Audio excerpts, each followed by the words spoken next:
सरदार वल्लभ भाई पटेल की 146वीं जयंती राष्ट्रीय एकता दिवस पर आज देश भर में विशेष कार्यक्रमों का हो रहा है आयोजन। गुजरात के केवड़िया में स्टैच्यू ऑफ यूनिटी पर गृह मंत्री ने अर्पित की पुष्पांजलि। प्रदेश भर में राष्ट्रीय एकता दिवस के अवसर पर विभिन्न कार्यक्रमों का किया जा रहा है आयोजन। मुख्यमंत्री ने कहा, स्वतंत्र भारत की एकता और अखंडता के शिल्पकार थे सरदार पटेल। केंद्रीय खेल, सूचना एवं प्रसारण मंत्री अनुराग ठाकुर ने अयोध्या में स्वच्छ भारत अभियान का किया शुभारंभ। कहा, स्वच्छता अभियान में अधिक से अधिक सहभागिता करें युवा।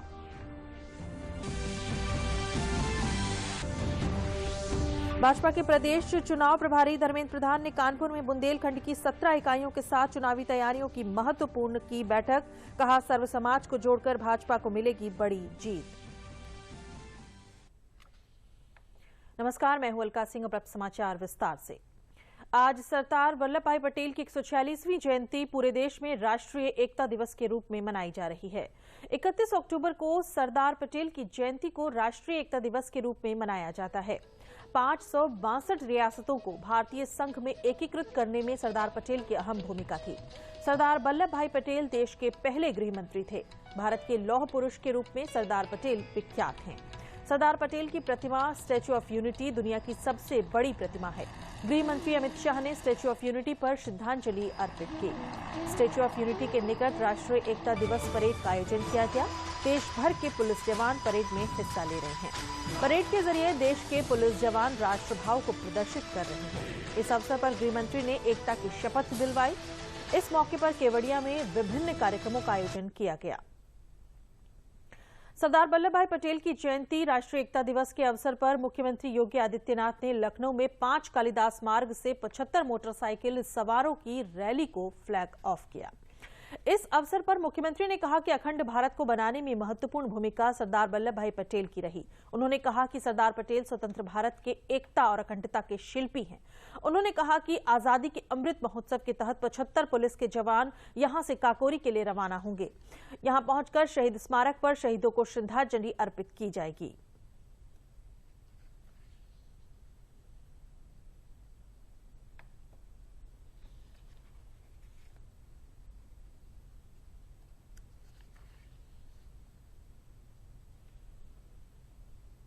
भारत की एकता और अखंडता के शिल्पी सरदार वल्लभ भाई पटेल जी की पावन जयंती के कार्यक्रम को बड़ी श्रद्धा के साथ, बड़े सम्मान के साथ आयोजित कर रहा है। इस अवसर पर सरदार वल्लभ भाई पटेल जी के प्रति अपनी विनम्र श्रद्धांजलि अर्पित करते हुए राष्ट्रीय एकता और अखंडता के लिए उनके योगदान का स्मरण करते हुए उन संकल्पों के साथ जुड़ने की एक प्रतिज्ञा ले रहा है, जो संकल्प भारत की एकता और अखंडता को सदैव अक्षुण्ण बनाए रख सकते हैं। अयोध्या में स्वच्छ भारत अभियान के तहत एक संगोष्ठी का आयोजन किया गया, जिसका उद्घाटन केंद्रीय खेल, सूचना एवं प्रसारण मंत्री अनुराग ठाकुर ने किया। इस अवसर पर प्रदेश के खेल एवं युवा मामलों के मंत्री उपेंद्र तिवारी और स्थानीय सांसद लल्लू सिंह मौजूद रहे। कार्यक्रम में विभिन्न पंचायतों से पंचायत प्रतिनिधि, प्रधान और विकास कार्यों से जुड़े लोगों के साथ साथ नेहरू युवा केंद्र और विश्वविद्यालय के छात्रों ने हिस्सा लिया। मुख्य रूप से इस कार्यक्रम में युवाओं को स्वच्छता अभियान से जोड़ने पर बल दिया गया। इस अवसर पर अनुराग ठाकुर ने युवाओं का आह्वान किया कि दीपोत्सव के पूर्व अयोध्या में व्यापक स्वच्छता का अभियान चलाया जाए, जिससे अयोध्या चमक उठे।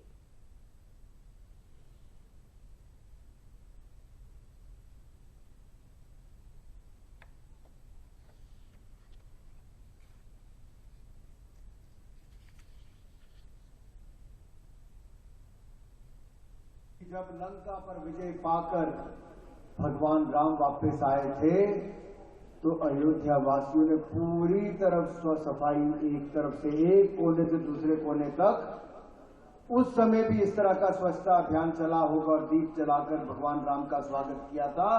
तो इस बार की दीपावली पर भी दीपोत्सव से पहले हमें पूरे अयोध्या में शानदार स्वच्छता अभियान चलाना चाहिए और पूरी अयोध्या को साफ सुथरा करने का काम करना है। आज दुनिया के लिए एक बड़ा आकर्षण का केंद्र बना है। क्यों बना है? इसके पीछे कारण है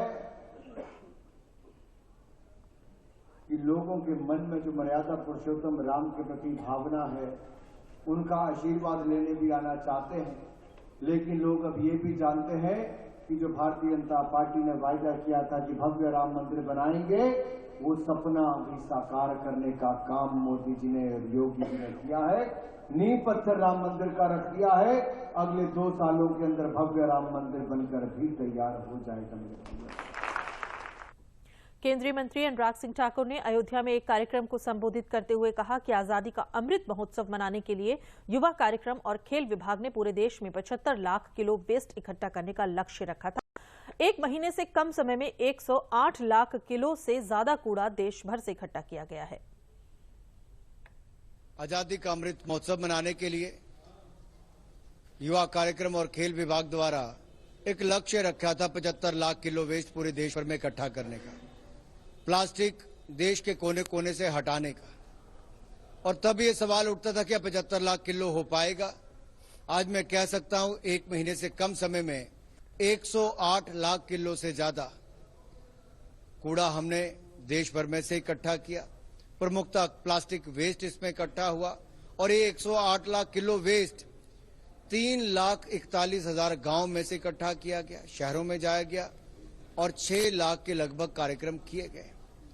मैं ये कहना चाहता हूं, ये प्रयास है उन युवाओं के जो अपने भारत को स्वच्छ और सुंदर बनाना चाहते हैं। गोरखपुर में मुख्यमंत्री योगी आदित्यनाथ की अध्यक्षता में भारतीय जनता पार्टी के गोरखपुर बस्ती आजमगढ़ मंडल के पदाधिकारियों की बैठक योगी राज बाबा गंभीर नाथ प्रेक्षागृह में संपन्न हुई। इस अवसर पर मुख्यमंत्री ने पंडित दीनदयाल उपाध्याय तथा श्यामा प्रसाद मुखर्जी के चित्र पर माल्यार्पण किया। इसी के साथ वंदे मातरम गीत के साथ कार्यक्रम का शुभारंभ हुआ। कार्यक्रम में भारतीय जनता पार्टी द्वारा 2022 विधानसभा चुनाव को लेकर विचार मंथन कर रणनीति तैयार की गई। मुख्यमंत्री ने कार्यक्रम में कहा कि हमारे सांसद, विधायक, ब्लॉक प्रमुख और पदाधिकारी उस परिवार को ढूंढें जिस परिवार के पास कुछ नहीं है। उन परिवारों के पास जाकर दीपावली पर एक दीपक जरूर जलवाएं। परिवार एवं बच्चों को मिष्ठान और फुलझड़ी दें। उन्होंने कहा कि पर्व और त्योहार इसी उत्साह और उमंग के आयोजन हैं। अगर हम पर्व अकेले मनाएं तो उसका उत्साह फीका पड़ जाता है। इसके साथ हमें सबको जोड़ना पड़ेगा।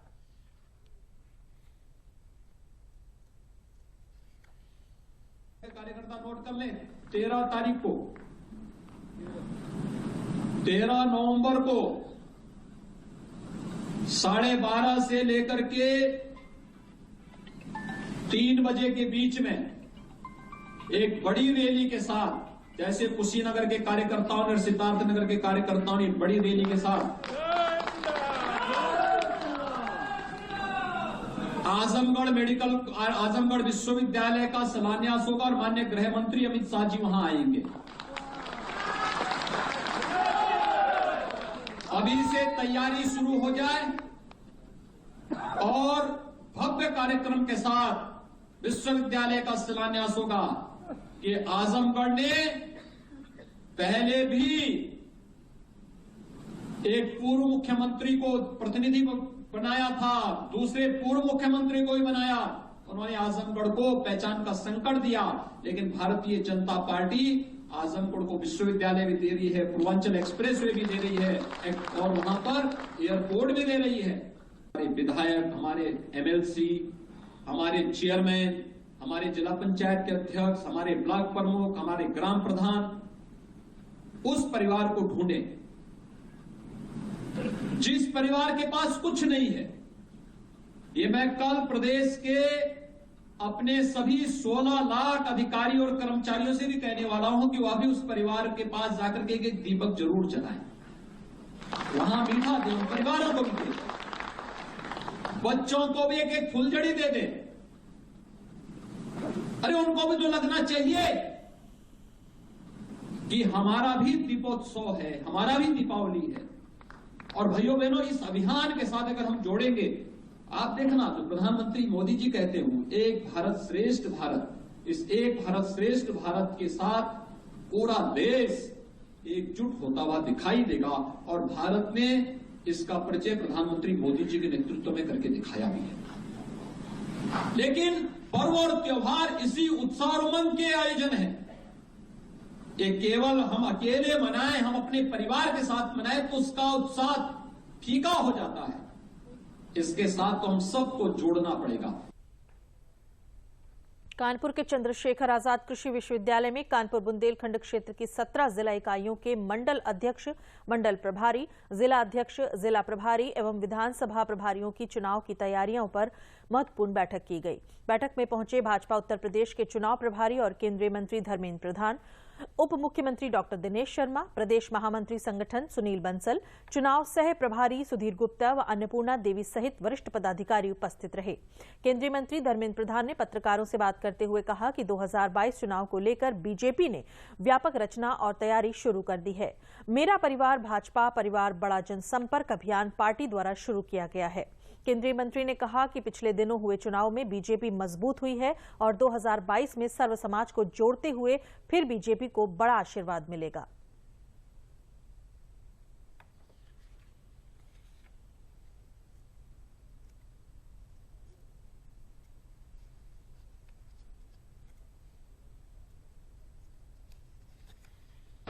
आने वाले 2022 की विधानसभा चुनाव की तैयारी की एक व्यापक रचना भारतीय जनता पार्टी ने शुरू कर दिया है।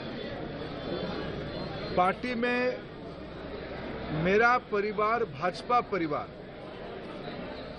इस प्रकार की एक बड़ा जनसंपर्क की अभियान पार्टी ने हाथ में लिया है। उत्तर प्रदेश में भारतीय जनता पार्टी की 2.5 करोड़ सदस्य है, उसमें से और 1.5 करोड़ 1,50,00,000 नए सदस्यों को जुड़ने के लिए कल देश की लोकप्रिय गृह मंत्री श्री अमित शाह जी ने लखनऊ में उसकी शुभारंभ किया है। 30, 31 और 1 ऐसे 3 दिनों में प्रदेश की सभी 6 क्षेत्र के अंदर मंडल स्तर की हमारी नेतृत्व को इकट्ठा करके इसकी संरचना और उसकी व्यापक सफलता के लिए आज एक बैठक यहां आयोजित किया गया है। मंडल, जिला और क्षेत्र की सब प्रमुख कार्यकर्ता यहां उपस्थित थे।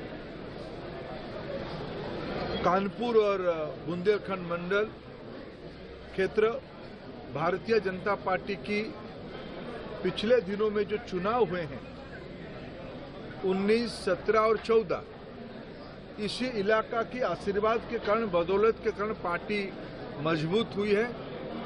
जिस प्रकार की यहाँ के हमारे मित्रों ने संगठन की संरचना किया है, हमें निश्चित रूप में 2022 में सर्व समाज को जोड़ते हुए फिर एक बार बड़ा आशीर्वाद मिलेगा।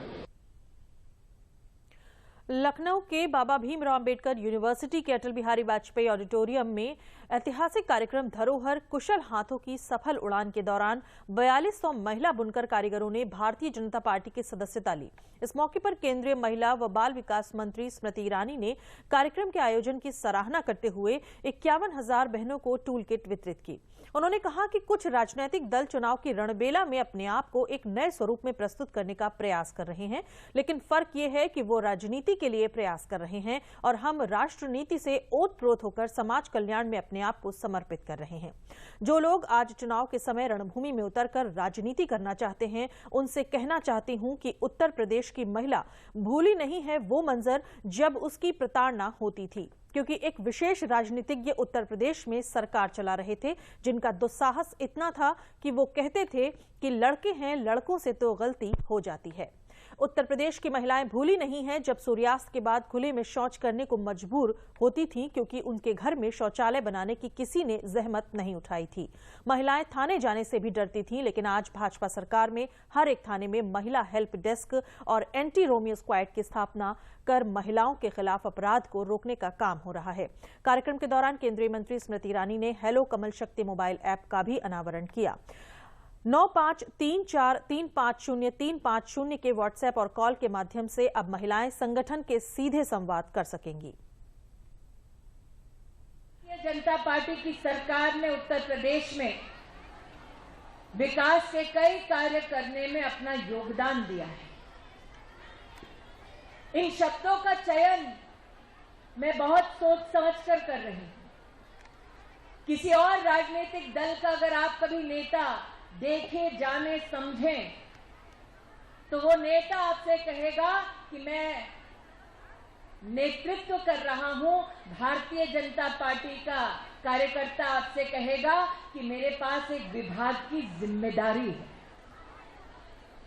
और उसी जिम्मेदारी को समझते हुए जब कोरोना की महामारी ने पूरे विश्व को अपनी चपेट में ले लिया, तो भारत के यशस्वी प्रधानमंत्री नरेंद्र भाई मोदी ने कहा कि हमें यह प्रतिज्ञा करनी होगी कि जब हम इस महामारी से लड़ रहे हैं तब ये संकल्प भी ले कि एक भी गरीब रात को भूखे पेट ना सोए। विश्व भर में भारत एक वो अनोखा देश है जिसमें 80 करोड़ नागरिकों को 14 महीने मुफ्त राशन दिलवाकर उनके रसोई की चिंता की नरेंद्र मोदी ने। और उत्तर प्रदेश में आज हम सब के लिए ये गौरव का विषय है कि हमारे इस प्रदेश में 6 करोड़ से ज्यादा लोगों को राशन देकर संरक्षित करने का सौभाग्य भारतीय जनता पार्टी की सरकार को प्राप्त हुआ। भारत निर्वाचन आयोग मतदाता पुनरीक्षण 1 जनवरी 2022 के आधार पर निर्वाचक नामावलियों का आलेखन प्रकाशन करेगा। दावे और आपत्तियां 1 नवंबर 2021 से 30 नवंबर 2021 तक प्राप्त की जाएंगी। लखनऊ में आज मुख्य निर्वाचन अधिकारी अजय कुमार शुक्ला ने कहा कि निर्वाचक नामावली में नाम सम्मिलित करने के लिए फॉर्म 6 भरे जा सकते हैं। उन्होंने कहा कि ऑनलाइन भी नाम जुड़वाने और संशोधन के लिए आयोग की वेबसाइट www.voterportal.eci.gov.in पर लॉगिन करके समस्त जानकारियां उपलब्ध की जा सकती हैं। निर्देशानुसार अर्हता दिनांक 1 जनवरी 2022 के आधार पर विधानसभा निर्वाचक क्षेत्रों की निर्वाचक नामावलियों को विशेष संक्षिप्त पुनरीक्षण का कार्यक्रम घोषित किया गया है। जो हमारे मध्य स्थल थे उनका रेशनलाइजेशन वगैरह सब कुछ पूरा हो चुका है। आलेख प्रकाशन 1 नवंबर 2021 को किया जाएगा। दावे आपत्ति मतलब नाम बढ़ाने के लिए, उसमें कोई करेक्शन के लिए, विलोपन के लिए वो 30 नवंबर 2021 तक लिया जाएगा, परंतु प्रोसेसिंग हमारी इसकी चालू रहेगी। और जो ERO है हमारे, वो इसको प्रोसेस करेंगे 20 दिसंबर 2021 तक। और जो फाइनल ड्राफ्ट पब्लिकेशन होगा वो 5 जनवरी 2022 को किया जाएगा। इसमें आप लोगों से यही अनुरोध है कि माननीय भारत निर्वाचन आयोग का भी यही निर्देश हमेशा रहा है कि फ्री, फेयर, पीसफुल के साथ साथ इंक्लूसिव अर्थात सभी की सहभागिता हो। No voter to be left behind, every voter counts. तो जो भी अर्ह हैं, जो 1 जनवरी 2022 को 18 साल या उससे ऊपर की उम्र प्राप्त कर रहे हैं, वो अवश्य ही इनरोलमेंट के लिए अप्लाई करें ताकि उनके फॉर्म प्रोसेस होके उनको समय पे एपिक मिल जाए। प्रदेश के स्टाम्प मंत्री स्वतंत्र प्रभार रविंद्र जायसवाल ने सुल्तानपुर उप निबंधन कार्यालय का औचक निरीक्षण किया। उन्होंने स्टॉक होल्डिंग कॉर्पोरेशन की हेल्प डेस्क काउंटर पर तैनात कर्मी की अनुपस्थिति होने पर AIG स्टाम्प को नोटिस जारी करने के निर्देश दिए हैं। स्टाम्प मंत्री ने उप निबंधन कार्यालय का गहनता से निरीक्षण कर अवलोकन किया। योगी सरकार के 4.5 वर्ष की उपलब्धियों को बताते हुए स्टाम्प मंत्री ने बताया कि प्रदेश में जब से योगी सरकार बनी है, अपराधी व माफिया बाहर कर दिए गए हैं। यूपी में इन्वेस्टरों ने 65,000 करोड़ रुपए का निवेश किया। राष्ट्रीय एकता दिवस पर आज देश भर में विशेष कार्यक्रमों का हो रहा है आयोजन। गुजरात के केवड़िया में स्टैच्यू ऑफ यूनिटी पर गृह मंत्री ने अर्पित की पुष्पांजलि। प्रदेश भर में राष्ट्रीय एकता दिवस के अवसर पर विभिन्न कार्यक्रमों का किया जा रहा है आयोजन। मुख्यमंत्री ने कहा, स्वतंत्र भारत की एकता और अखंडता के शिल्पकार थे सरदार पटेल।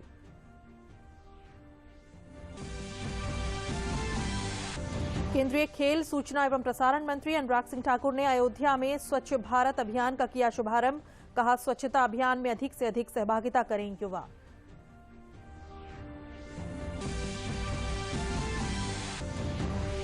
और भाजपा के प्रदेश चुनाव प्रभारी धर्मेंद्र प्रधान ने कानपुर में बुंदेलखंड की 17 इकाइयों के साथ चुनावी तैयारियों की महत्वपूर्ण बैठक की। कहा, सर्व समाज को जोड़कर भाजपा को मिलेगी बड़ी जीत।